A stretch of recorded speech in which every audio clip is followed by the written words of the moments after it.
함께하는 말씀 새생명교회 거루승 목사입니다.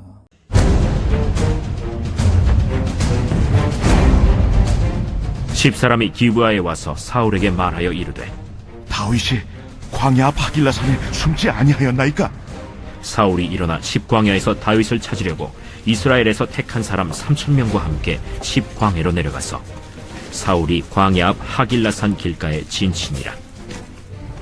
다윗이 광야에 있더니 사울이 자기를 따라 광야로 들어옴을 알고 이에 다윗이 정탐꾼을 보내어 사울이 과연 이른 줄 알고 다윗이 일어나 사울이 진친 곳에 이르러 사울과 넬의 아들 군사령관 아브넬이 머무는 곳을 본즉 사울이 진영 가운데에 누웠고 백성은 그를 둘러 진쳤더라.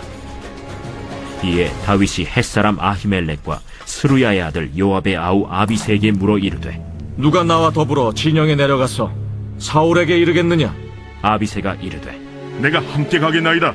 다윗과 아비새가 밤에 그 백성에게 나아가 본즉 사울이 진영 가운데 누워 자고 창은 머리곁 땅에 꽂혀 있고 아브넬과 백성들은 그를 둘러 누웠는지라.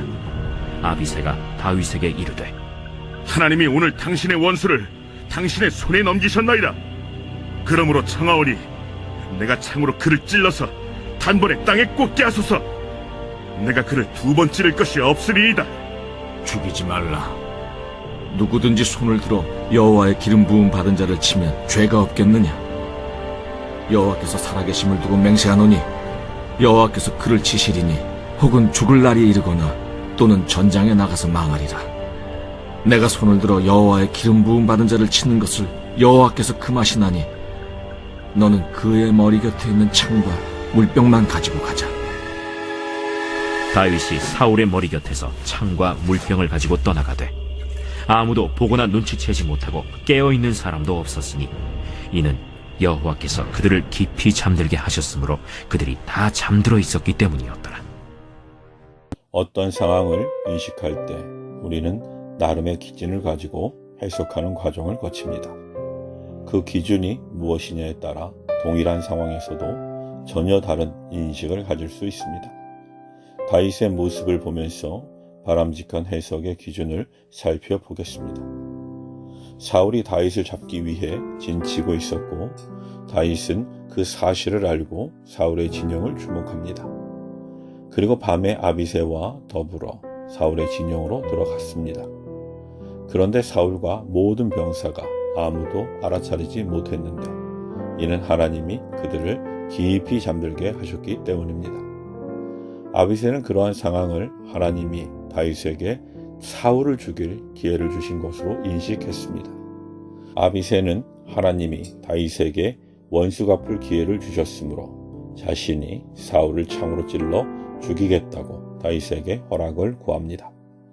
그는 사울을 죽이고 자신들이 따르는 다윗이 이스라엘의 왕이 되기를 바랬던 것입니다.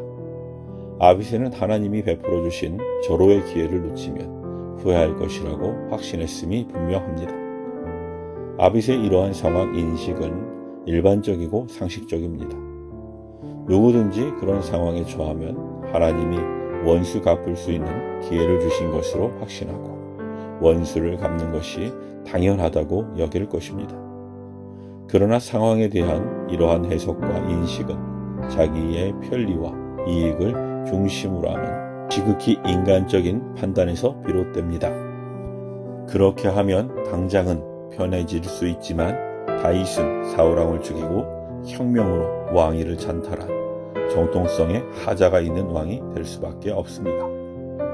신앙적으로도 그렇고 실제로도 다윗이 사울을 죽이는 것은 옳지 않을 뿐만 아니라 유익하지 않습니다. 그러므로 성도는 모든 상황을 해석하고 인식할 때 자신을 중심으로 하는 본능적인 판단을 경계하고 무엇이 하나님의 뜻인지를 구해야 합니다. 아비새가 사울을 죽이겠다고 하자 다윗은 허락하지 않습니다. 여호와의 기름 부음 받은 자를 죽이는 것은 하나님께 범죄가 되기 때문입니다.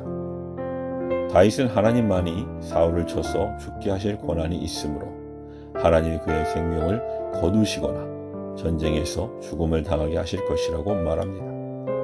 다윗은 동일한 상황에 대해 사울을 죽여 원수를 갚을 기회를 하나님이 주신 것으로 해석하지 않습니다. 오히려 하나님의 말씀에 대한 순종 여부를 하나님이 평가하시는 시험대로 인식합니다. 그래서 다윗은 아비새에게 사울의 창과 물병만 가지고 가도록 명합니다. 다윗이 사울에게 박해를 당하는 당사자임에도 자신에게 유익한 쪽으로 상황을 해석하지 않고 오직 하나님의 말씀 중심으로 상황을 인식한 것은 그가 하나님 중심의 신앙을 가진 믿음의 사람인 증거입니다. 그래서 하나님은 다윗을 하나님의 마음에 맞는 자라고 인정하십니다. 이와 같이 하나님을 중심에 모신 신앙인은 모든 상황 속에서 자신을 중심에 두는 아전인수격의 행동을 하지 않습니다. 오직 하나님의 말씀에 무엇이라고 기록되어 있는지 상고하며 자신의 뜻이 아니라 하나님의 뜻을 구합니다. 이는 예수님이 십자가의 고난을 앞두고 자신의 뜻이 아니라 하나님의 뜻이 이루어지기를 원한다고 하신 기도에서도 나타납니다. 성도는 모든 삶의 현장에서 하나님의 주권을 인정하고 자신의 이해관계를 떠나 오직 하나님의 뜻을 구하고 행하는 경건한 삶을 살아야 합니다. 신앙생활을 한다는 것은 세상적 관점에서 하나님의 말씀인 성경을 기준으로 모든 상황을 해석하고 인식하는 관점으로 전환하는 것입니다. 그러므로 성도는 다윗처럼 하나님의 말씀 중심으로 세상을 바라보고 해석함으로 하나님을 기쁘시게 하는 하나님의 사람으로 살아가야 합니다. 아멘.